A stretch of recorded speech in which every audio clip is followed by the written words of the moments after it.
करापुर नाम के एक सुदूर भारतीय गांव में हरी भरी हरियाली और पहाड़ियों के बीच बसे केंद्र में एक राजसी बरगद का पेड़ था। इसकी फैली हुई जड़ें हजारों भुजाओं की तरह पृथ्वी को गले लगाती हुई प्रतीत होती थीं और इसकी प्राचीन शाखाएं स्वर्ग की ओर इशारा करती हुई बुद्धिमान बूढ़ी उंगलियों की तरह फैली हुई थीं। ग्रामीणों का मानना था कि पेड़ पवित्र था, इसकी उपस्थिति परमात्मा से जुड़ी हुई थी। लेकिन जैसे ही सूरज क्षितिज से नीचे डूबा और चंद्रमा की चांदी की चमक ने गांव को नहा लिया, करापुर में बेचैनी की भावना घर कर गई। पीढ़ियों से ग्रामीणों ने रात के दौरान पेड़ के जीवंत होने, उसकी शाखाओं के अलौकिक लय में हिलने और भूतिया आवाज के साथ उसकी पत्तियों की सरसराहट की कहानियां सुनी थीं। एक शाम लीला नाम की एक युवा लड़की ने अफवाहों के पीछे की सच्चाई को उजागर करने का फैसला किया। एक लालटेन और दृढ़ निश्चय के साथ वह अंधेरा होने के बाद बरगद के पेड़ के पास गई। हवा ऊर्जा से भरी हुई थी और सरसराहट करती पत्तियां एक गुप्त धुन के साथ उसका स्वागत करती प्रतीत हो रही थी। जैसे ही लीला ने प्राचीन वृक्ष की ओर देखा, हवा के झोंके में एक धीमी आवाज आई। चंद्रमा की कोमल दृष्टि के तहत मुझसे मिलने की हिम्मत कौन कर रहा है?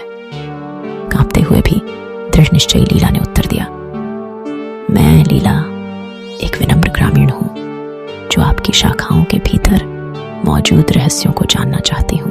बरगद के पेड़ की शाखाएं धीरे धीरे हिलने लगी, उसकी पत्तियां चांद की रोशनी में झिलमिलाने लगी। बहुत अच्छा लीला, यदि तुम्हें सुनने का साहस है तो मैं तुम्हारे साथ अतीत की कहानियां साझा करूंगा, पेड़ ने बोला।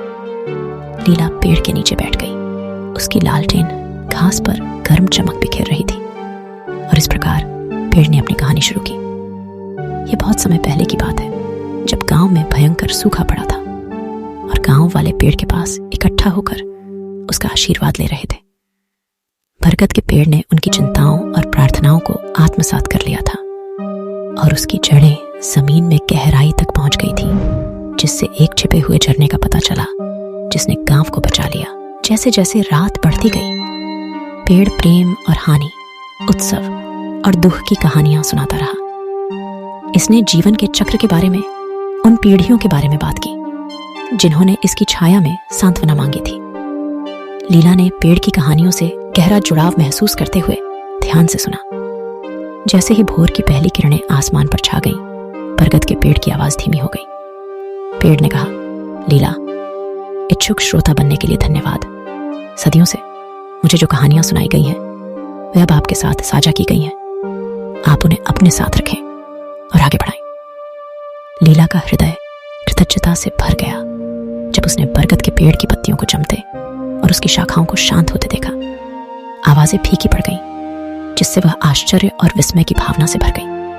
वह पेड़ और उसके प्राचीन ज्ञान के प्रति नए सम्मान के साथ गांव लौट आई।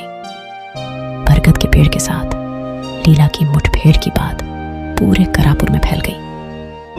गांव वाले उस पेड़ के पास जाने लगे, डर के मारे नहीं बल्कि श्रद्धा के साथ पीढ़ियों से चली आ रही कहानियों को सुनने के लिए उत्सुक थे।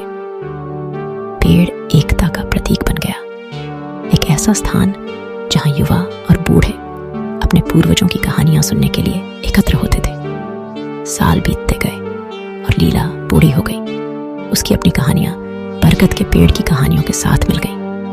एक शाम को चंद्रमा की निगरानी में लीला पेड़ के नीचे बैठी, हवा के साथ अपने जीवन की कहानियां साझा कर रही थी। और जैसे ही उसने बात खत्म की, पत्तों में एक धीमी सरसराहट दौड़ गई, मानो पेड़ खुद ही समझ में सिर हिला रहा हो। फुसफुसाते हुए बरगद के पेड़ ने ग्रामीणों के साथ अपनी कहानियां साझा करना जारी रखा, जो अतीत और वर्तमान के बीच एक पुल था। इसकी आवाजें युगों के ज्ञान को ले जाती है, जो सुनने वाले सभी को याद दिलाती है कि परंपरा की जड़ें और आशा की शाखाएं आपस में जुड़ सकती हैं, जिससे जीवन की एक टेपेस्ट्री बन सकती है जो समय की सीमाओं से परे तक फैली हुई है। और इसलिए बोलते हुए बरगद के पेड़ की विरासत जीवित रही। इसकी कहानियां युगों युगों तक गूंजती रहीं। संबंध की शक्ति और प्रकृति के हृदय में रहने वाले स्थायी जादू का एक प्रमाण है। मुझे आशा है कि आपको यह कहानी पसंद आई होगी। अगर कहानी अच्छी लगी तो वीडियो को लाइक और चैनल को सब्सक्राइब करना न भूलें।